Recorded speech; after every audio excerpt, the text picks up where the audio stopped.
وہ سمبولک سینس میں تھا. دیٹ واز سمبولک ڈریم.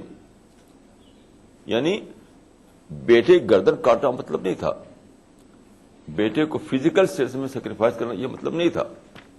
وہ تھا دعوی سیکریفائز, اسپرچل سیکریفائز. یعنی اپنے بیٹے کو دعوت کی اسکیم میں ڈال دو جس کا سفر شروع ہوتا ہے ڈیزرٹ سے. یعنی ایک لانگ جرنی, ایک لانگ دعوی جرنی تھی یہ.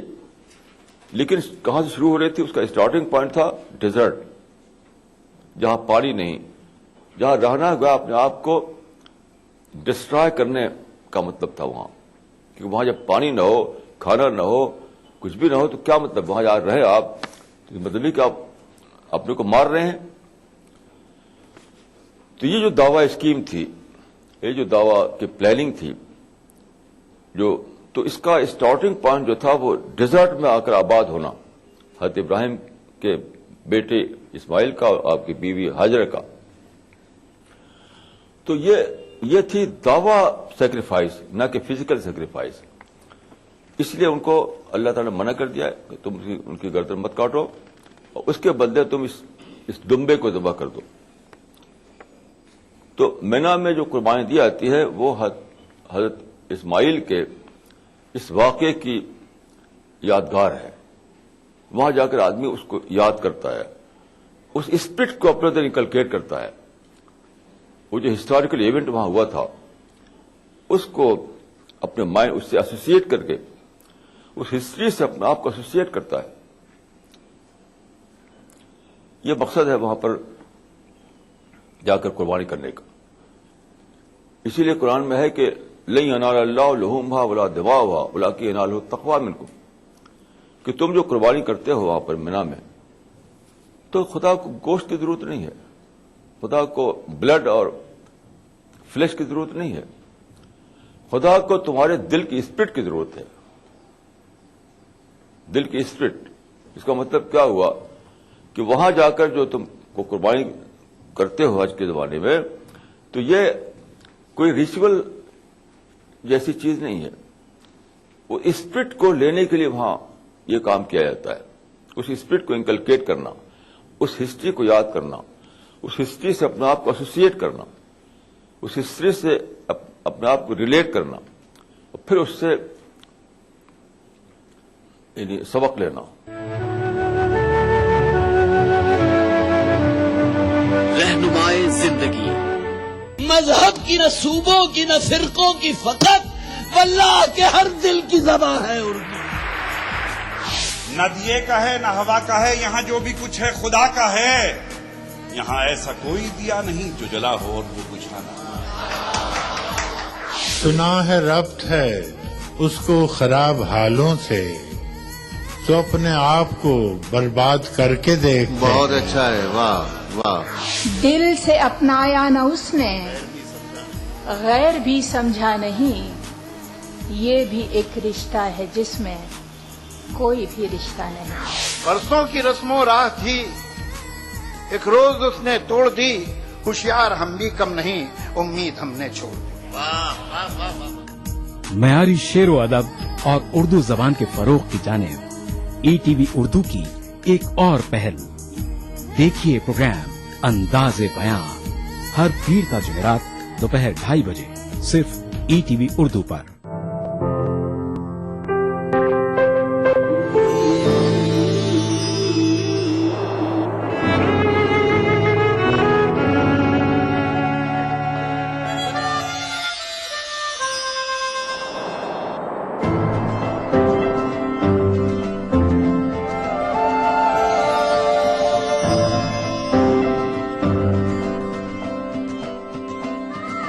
نئے احساسوں سے جڑے نئے رشتے بکھیریں گے رنگ. زندگی لائیو سیزن 5 اتوار دوپہر 12 بجے اور سنیچر دوپہر 12:30 بجے.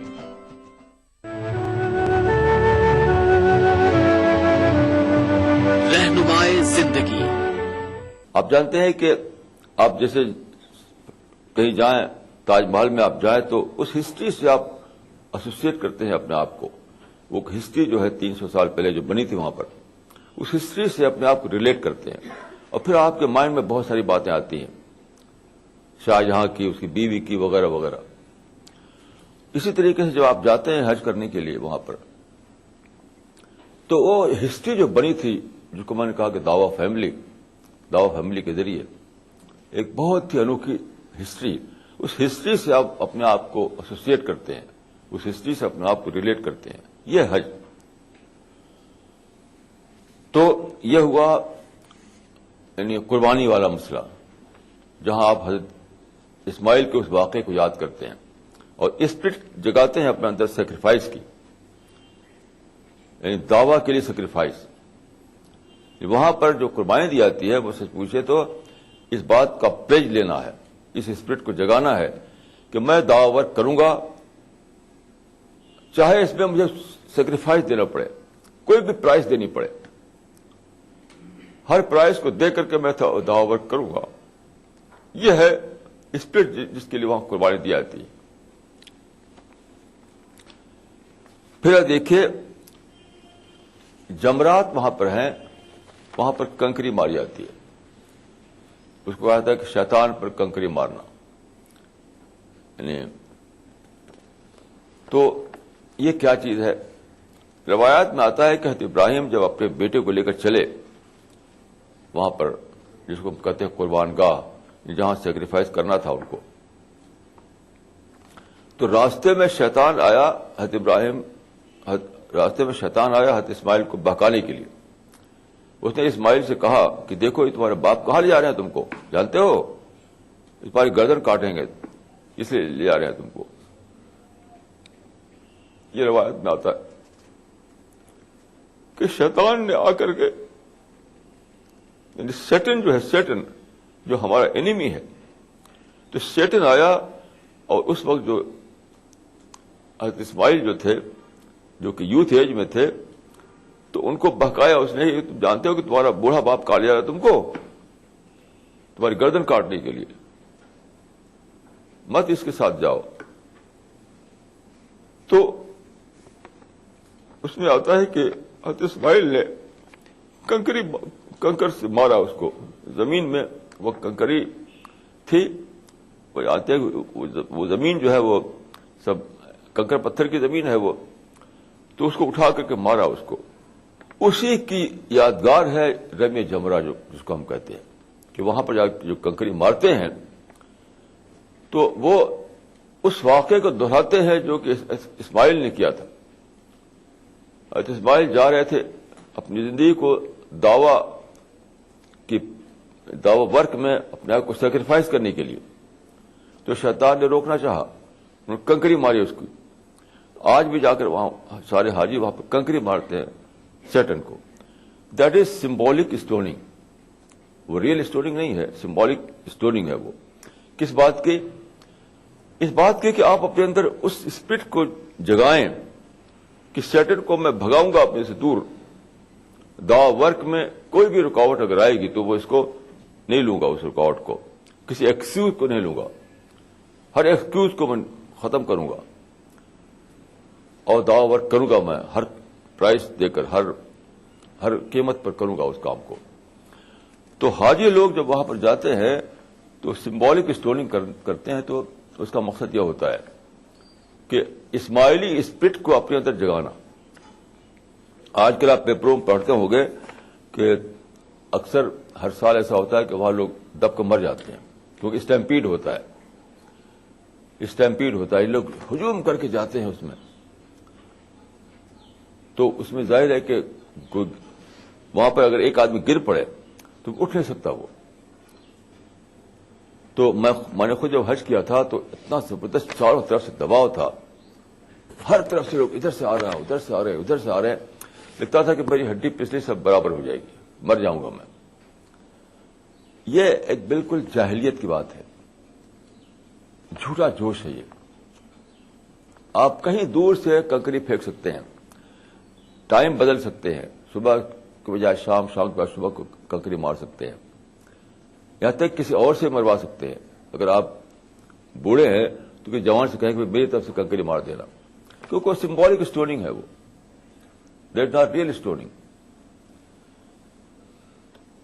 تو اب دیکھیے کہ وہاں جاتے ہیں اس لیے کہ دعوی ورک کے راستے میں جو شیطان رکاوٹ ڈالے گا اس کو ہم بھگائیں گے، اور انسان کو وہاں دبا کے قتل کرتے ہیں. کیسی انوکھی بات ہے یہ، اس کا حج سے کیا تعلق ہے؟ یعنی وہاں جو اسپرٹ ہونی چاہیے ہمارے اندر وہ تو یہ ہونی چاہیے کہ مجھے دعوی ورک کرنا ہے، مجھے خدا کے دین کو پھیلانا ہے، چاہے کوئی رکاوٹ آئے، کچھ بھی ہو، اور شیطان آئے گا تو اس کو مار کر بھگاؤں گا اپنے اندر سے، اپنے پاس سے. اور کرتے کیا ہے کہ انسان کو دبا کے مار ڈالتے ہیں. مارنا تھا شیطان کو، مار ڈالا انسان کو. تو یہ اسپرٹ لیس سارا معاملہ ہے. اگر سچی اسپرٹ ہو تو کیسے ایسا ہو سکتا ہے کہ شیطان کو مارنے کے نام پر آپ انسان کو مار ڈالیں جس کی جان محترم ہے، جو ہر حال میں ہمیں ریسپیکٹ کرنا ہے. اس کے بعد ان سب مراسم کو ادا کرتے ہوئے آخری دن جو ہوتا ہے، آخری دن کیا ہے؟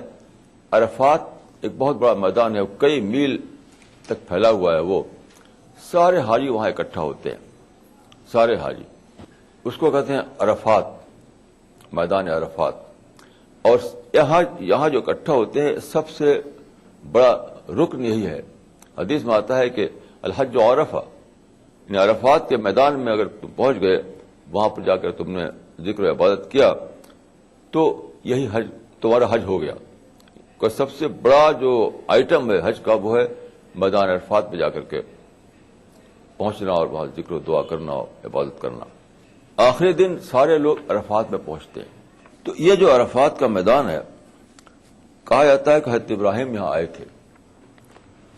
حضرت ابراہیم جب جبریل کے ساتھ چلے تھے اور چلتے چلتے پہنچے تھے مکہ کے پاس ڈیزرٹ میں، تو وہاں پر مکالمہ ہوا جبریل سے حضرت ابراہیم کا.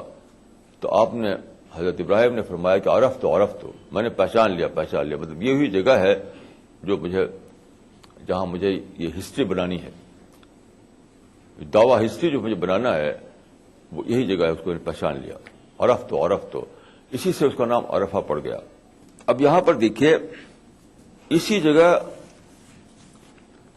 رسول اللہ نے جب حج کیا تھا ایک اسپیچ دی جو کتابوں میں خطبہ حجۃ الوداع کے نام سے مشہور ہے. تو اس سرمن میں آپ نے کہا ان اللہ بعثنی کافۃ للناس فادوا عنی، اے لوگو مجھے خدا نے بھیجا ہے سارے انسانوں کے لیے، سارے انسانوں کے لیے. یعنی میں جو میسج دیا گیا ہے مجھ کو، وہ میسج سارے انسانوں کے لیے ہے. تو فادوا عنی، وہ میسج تم پہنچا دو سارے لوگوں تک، میری طرف سے پہنچا دو.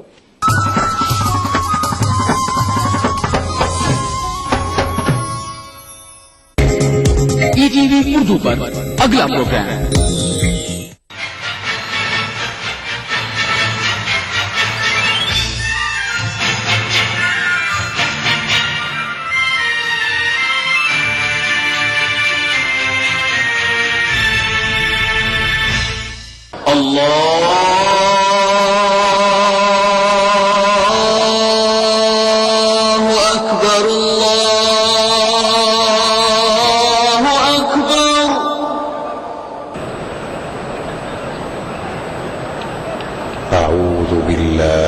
الشيطان الرجيم.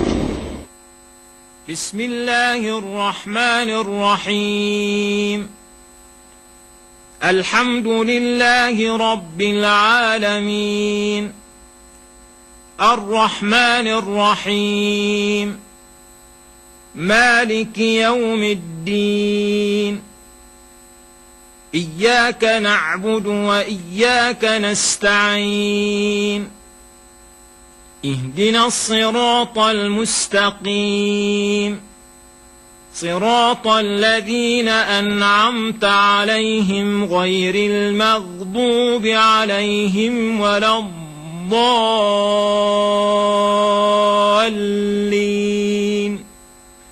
بسم الله الرحمن الرحيم ألف لام ميم ذلك الكتاب لا ريب فيه هدى للمتقين الذين يؤمنون بالغيب ويقيمون الصلاة ومما رزقناهم ينفقون والذين يؤمنون بما أنزل إليك وما أنزل من قبلك وبالآخرة هم يوقنون أولئك على هدى من ربهم وأولئك هم المفلحون إن الذين كفروا سواء عليهم أأنذرتهم أم لم تنذرهم لا يؤمنون ختم الله على قلوبهم وعلى سمعهم وعلى أبصارهم غشاوة ولهم عذاب عظيم ومن الناس من يقول آمنا بالله وباليوم الآخر وما هم بمؤمنين يخادعون الله والذين آمنوا وما يخدعون إلا أنفسهم وما يشعرون في قلوبهم مرض فزادهم الله مرضا ولهم عذاب أليم بما كانوا يكذبون وإذا قيل لهم لا تفسدوا في الأرض قالوا إنما نحن مصلحون ألا إنهم هم المفسدون ولكن لا يشعرون وإذا قيل لهم آمنوا كما آمن الناس قالوا أنؤمن كما آمن السفهاء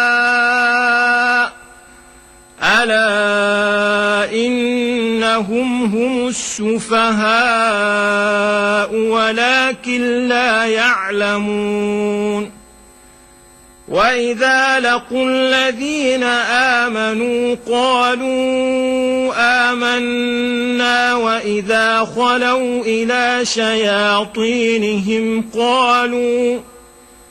قالوا إنا معكم إنما نحن مستهزئون الله يستهزئ بهم ويمدهم في طغيانهم يعمهون أولئك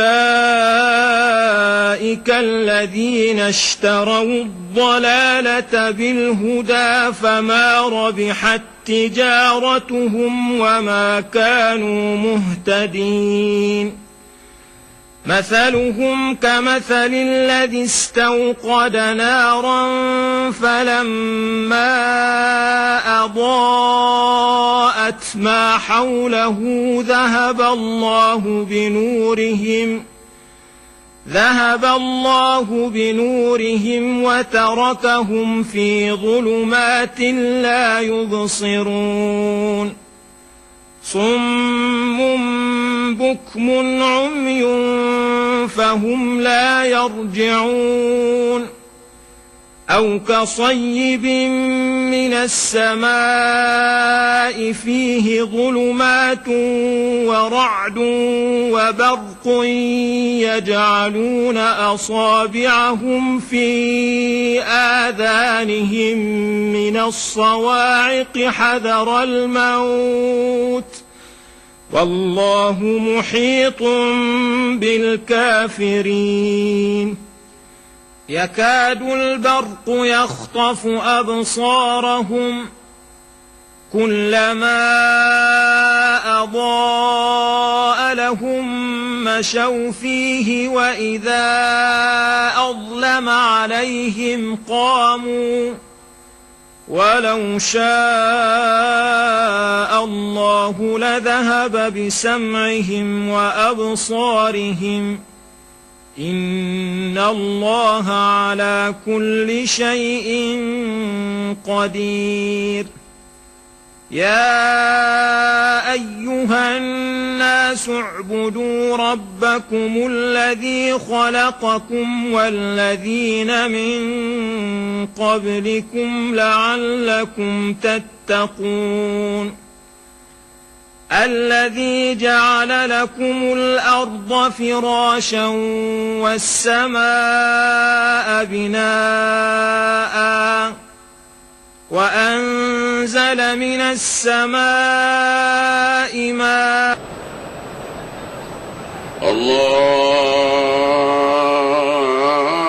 الله أكبر الله أكبر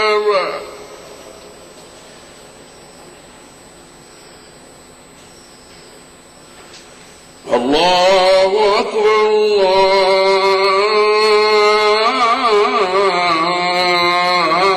الله أكبر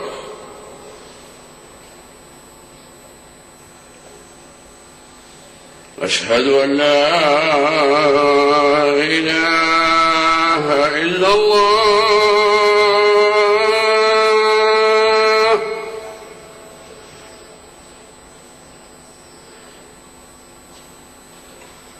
أشهد أن لا إله إلا الله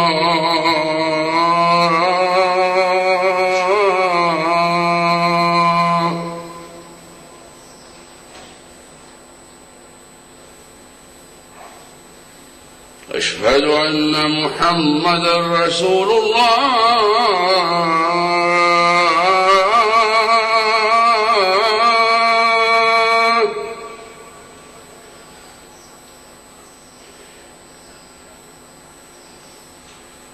أشهد أن محمدا رسول الله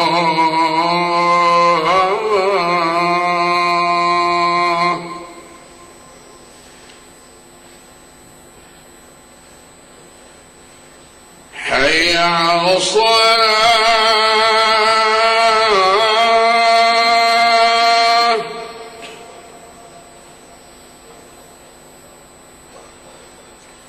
حي على الصلاة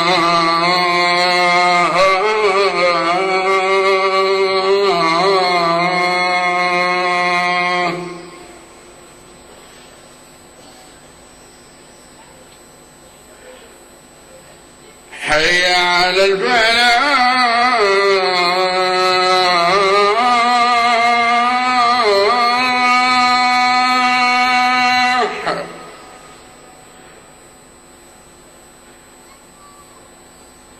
حي على الفلاح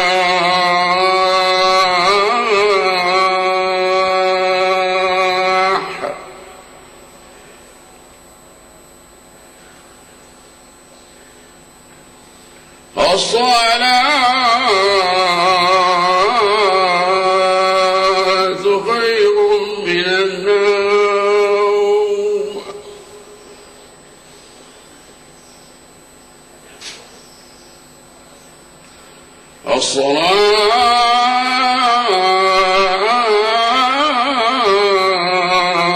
الصلاة خير من النوم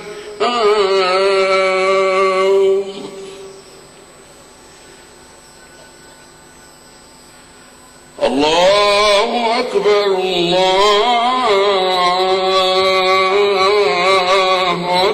أكبر. لا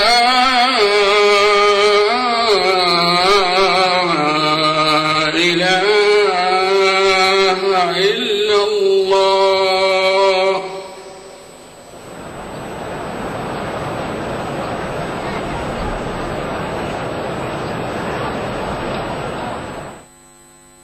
اللهم رب هذه الدعوة التامة والصلاة القائمة آت محمدا الوسيلة والفضيلة وابعثه اللهم المقام المحمود الذي وعدته.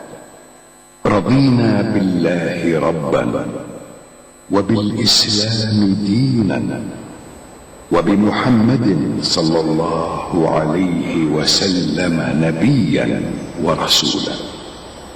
نودي لصلاة الفجر من المسجد الحرام في مكة المكرمة.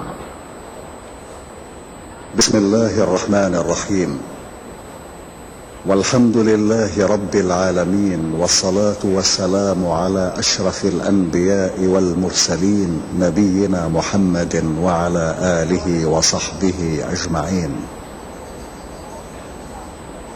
اللهم أنت ربي لا إله إلا أنت، خلقتني وأنا عبدك، وأنا على عهدك ووعدك ما استطعت.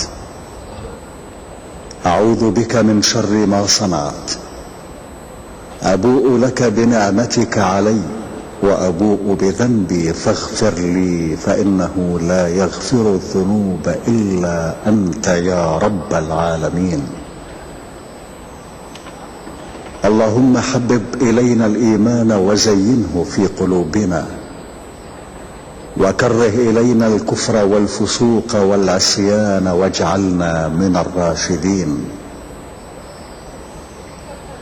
اللهم ارزقنا حبك وحب من أحبك وحب ما يقربنا إلى حبك، يا ودود ويا مقصود ويا ذا الكرم والجود.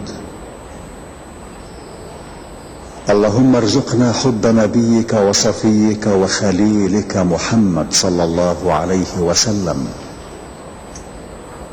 وحبب ما يقربنا إلى حبه، واسقنا من حوضه شربة لا نظمأ بعدها أبدا، وأنت الكريم العظيم يا خير من سئل وأكرم من أعطى. اللهم أصلح لنا ديننا الذي هو عصمة أمرنا، وأصلح لنا دنيانا التي فيها معاشنا، وأصلح لنا آخرتنا التي إليها معادنا، واجعل الحياة زيادة لنا في كل خير، واجعل الموت راحة لنا من كل شر. اللهم لا يهزم جندك ولا يخلف وعدك. سبحانك اللهم وبحمدك، لا إله إلا أنت إلهنا وإله كل شيء. توكلنا على الحي الذي لا يموت، لا إله إلا هو، عليه توكلت وهو رب العرش العظيم، لا شريك ولا ند له، وهو خالق كل شيء، وهو على كل شيء قدير، وبكل شيء عليم. اللهم إنا نسألك بأسمائك الحسنى كلها، وباسمك الأعظم، وبكلماتك التامة، أن تجعلنا من عبادك الصالحين الفائزين بجنة النعيم، والذين لا خوف عليهم ولا هم يحزنون، وأن لا تدع لنا ذنبا إلا غفرته، ولا دينا إلا قضيته، ولا هما إلا فرجته، ولا مريضا إلا عافيته، ولا سائلا إلا أجبته، ولا حاجة إلا قضيتها وأنت راض عنا غير غضبان. اللهم إنا نتضرع إليك وندعوك وأنت القائل ادعوني أستجب لكم. نسألك يا ربنا أن تلطف بنا وبعبادك الصالحين لطفا شاملا تقر به أعين المؤمنين وتشرح به صدورهم وتيسر به الأمور